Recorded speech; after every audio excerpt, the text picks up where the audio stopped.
playing Shardless Bug, this would probably be the combo deck that I want to play against the least. Yeah, I was going to say, of the fair decks, this is I'm fine with Shardless Bug by and large. Yeah, I mean, things like Hymn to Torok can be very punishing, but Shardless Bug doesn't have the clock that something like Delver of Secrets does.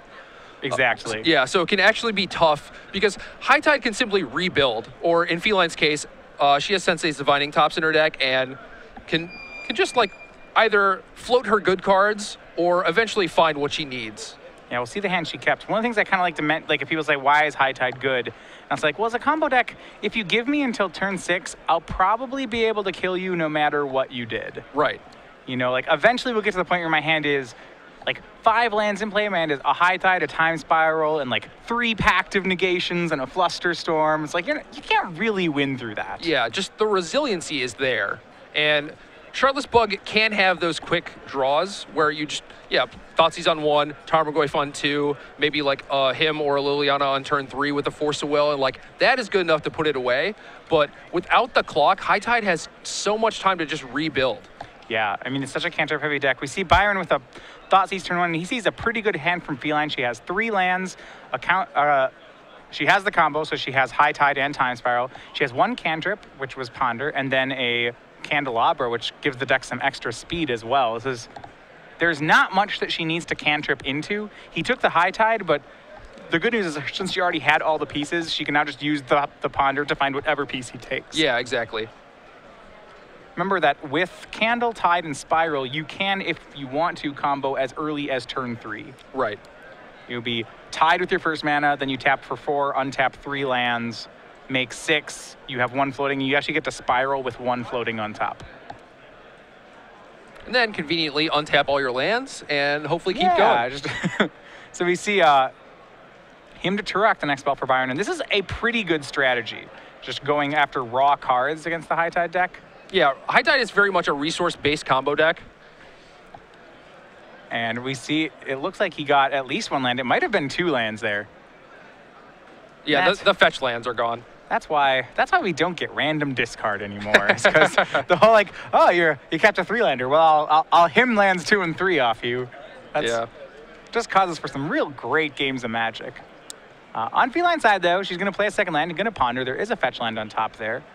She does need to re-find a High Tide, but with the Candle and the fact that she gets to keep the Spiral, there's not that much pressure right now. Yeah, like I said, I mean, Byron would be in a much better spot, I think, if he played a Tarmogoyf on turn 2.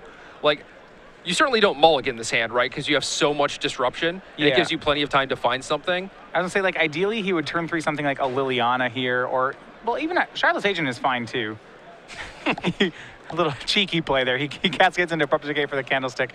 Feline taps and untaps the land and plays land 3. So despite him aggressively going after her resources, you kind of feel like the clock is ticking on Byron here, don't you? Oh, yeah, certainly. I mean, it's like, okay, the Shardless Bug player has a 2/2, and that's great. But eventually, Feline will just build up to Time Spiral. And Liliana the Veil we see from Byron is exactly what he wants to be doing now, where it's like you have the initial discard, and then Liliana makes it so it's really difficult for the High Tide player to actually build up to enough resources. Yeah, and Liliana as a card as a High Tide player, I'm not thrilled to see. Yeah. Granted, Feline still has the Time Spiral in her hand.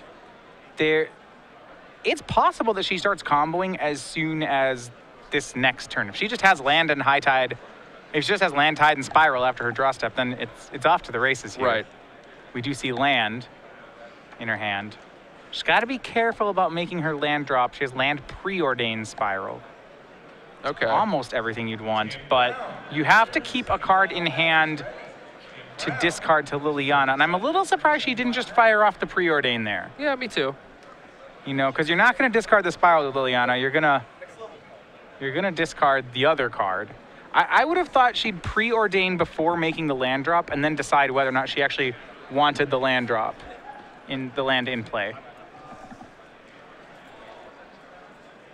On the other side of it, when you're playing against a heavy discard deck, often what your plan is if you think that they're just going to get your whole hand, because sometimes that happens. Your goal is to just get 6 lands in play, and then using cards like Divining Top and Cantrips, just top deck Time Spiral. Yeah. Because if you have 6 islands and you just play Time Spiral, no cards in hand, you are still like an overwhelming favorite to win that game. Oh, sure. Yeah, I mean, even if you have to pass the turn, what's the worst that happens? You know, like, I guess this turn Liliana takes up to 6, and then Liliana can ultimate, but it's like, you're going to attack me with a Charlotte's Agent and a Creeping Tar Pit? Okay, that's fine, you know? I'll go down to 10. Yeah, Liliana alting is actually kind of a problem. The choke on the High Tide combo is that you need 3 lands in play to be able to combo, and like, realistically, you'd really prefer to have 4. Comboing off anything fewer than 3 requires a lot of extra pieces. Yeah. You need like 3 High Tides naturally in your hand, and then you have to hit 2 more off your first spiral, and you know, things like this have to happen. I'm kind of surprised to not see a Liliana ultimate there, because I think it's pretty tough for the High Tide player to win if they only have 2 lands. Yeah, the double Stone Rain's great. If you're using Liliana, if you're even losing your Liliana to just knock off 2 islands. Yeah, I mean, you know that Feline is floating a Time Spiral in her hand. Yeah, so, and she draws the High Tide, so now we actually have a game. We have more than a game. I mean, this is probably Feline's game, to be honest.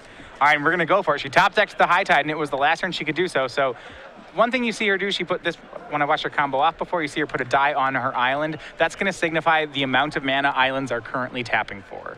So right now, after 1 time High Tide, islands are tapped for 2.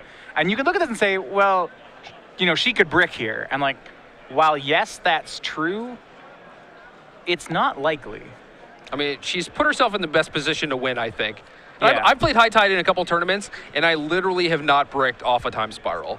Yeah. You're like in the high 90s to not fizzle, right? Something like that. But. Yeah, I mean, it depends, like, you know, like how much mana do I have on top? Do I have a Divining Top in play? There's like quantifiers to it, but 4 lands, islands making 2, this is like your basic combo. I think normally you don't fizzle on the basic combo. You do have to note the fact here that your opponent is playing blue, you've left him with 2 untapped lands, and so not only can he Force of Will you, but he could even hard cast it. Right now, islands are tapping for 3. Yeah, High Tide is both players. It is, yeah, it's a reciprocal effect, which makes like the High Tide mirror probably the coolest matchup ever. But if she resolves another High Tide to make islands tap for 4, Byron can simply hard cast a Force of Will. So if possible, she'd like to avoid doing that. You might see her do something like Turnabout to tap him out and then move through combat. Right. And then, I mean, the Charlotte's Bug deck doesn't have a ton of blue spells. You know, it's generally somewhere like 18 to 22. So it is very possible that you could Time Spiral. They would have Force of Will and not a blue card, so. Yeah, so what happened there, she used the 2nd mana from that island to cast Candelabra. Islands then tapped for 3, tapped an island for 3, cast High Tide. Islands are tapping for 4, floated 2 mana, and used that 2 mana to cast Merchant Scroll. So right now we have no mana in the mana pool. As you see off the die, islands are tapping for 4, and she's going to go straight for Blue Sun Zenith. Byron, as you can see here, does have a Force of Will. I don't know if he has a blue card to go with it. Because islands tap for 4, he can just cast the thing now. Granted, he has to know that. Not every player, I would say. Yep. I would say it's like 50-50 that my opponents know that High Tide's reciprocal. Sure, yeah. It just hasn't really come up when I was playing the deck, but that is certainly a thing. You know, you'd have to play the matchup and be like, wait, that card's everybody. And yeah, he's going to play Force Pitching Notion Thief. Notion Thief against High Tide is pretty nice. Boy, that would have been sweet to have in response, wouldn't it? She's going to Fluster Storm that spell. So how many spells? The question is, how many spells have been cast this turn? We have Candelabra, Merchant Scroll, Time Spiral, High Tide, High Tide, High Tide, Force of Will. Yeah, that's enough that he can't pay. Yep.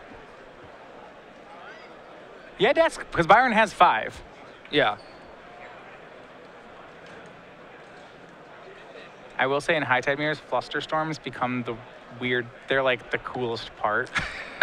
I know that you just love this, and well, I do too. It's just math. It's great. Sure.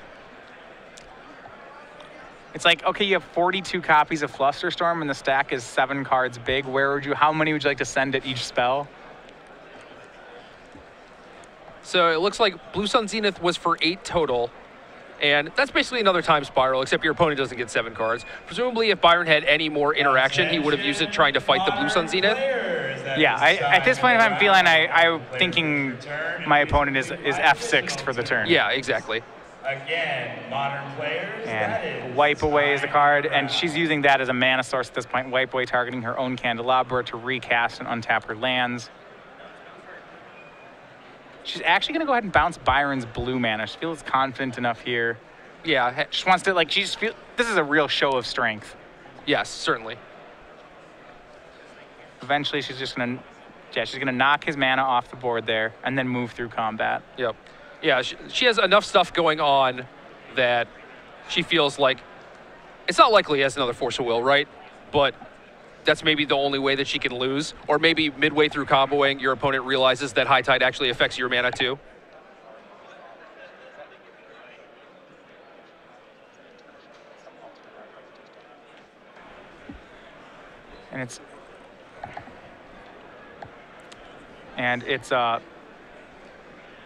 So she's going to play a Divining Tap here. And, I mean, yeah, one thing I like about watching Feline play is that she's played the deck enough that she moves through the motions pretty quickly. And you can see right now, she's going for the infinite combo. And this is interesting. Normally, I don't see a capsize in the board, but she's Cunning Wished for capsize. She can capsize loop this Candelabra, because Candelabra makes, at this point, a cast Candelabra makes more than 6 mana. So she's going to just keep bouncing the Candelabra with capsize. And that will make infinite mana for her. So then she can capsize all of Byron's permanents, which she's going to go ahead and do. And maybe she doesn't have a way to win. Doesn't really need one. Well, you have top capsize, right? Right, so the top capsize, if you don't know this interaction, she taps for the draw a card, then put top on top of her library, and in response, she capsizes the Divining Top, so it just draws her a card. Yeah. And if you have infinite mana, that means you can draw your entire deck, which she demonstrated the loop and then picked up all her cards. Now she's going to go ahead and Cunning Wish for Brain Freeze, and Brain Freeze for a lot of copies, and then Blue Sun him. Just winning all the way. She's going to mill the deck and then make him draw it. Yeah, just in case you can kill me on your upkeep somehow. Yeah. And there you have it. 2-0, Feline Longmore wins over Byron King. And